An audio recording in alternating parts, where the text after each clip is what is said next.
अहिल्यानगरच्या civil हॉस्पिटलला MR. युनिटचा लोकार्पण सोहळा 15 ऑगस्ट स्वातंत्र्य दिनाच्या दिवशी अहिल्यानगरचे पालकमंत्री नामदार राधाकृष्णजी विखे साहेब यांच्या हस्ते एम.आर.आय. युनिटचे नामदारांच्या हस्ते लोकार्पण झाले। त्यावेळी नगरचे आमदार संग्रामभैया जगताप, महापौर ज्योतिताई गाडे, भाजपाच्या जिल्हाप्रमुख प्रियाताई जानवे, शहर प्रमुख कालिंदीताई केसकर, जिल्हाधिकारी पंकज आशिया, मुख्य कार्यकारी आनंद भंडारी, माजी महापौर बाबासाहेब वाकळे, इतर नगरसेवक हजर होते।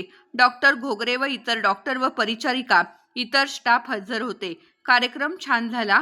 सिटी इंडिया मराठी न्यूज चॅनलच्या अहिल्यानगरच्या जिल्हा प्रतिनिधी डॉक्टर विद्या होळेहुन्नर यांनी या बातमीचा आढावा घेतला आहे।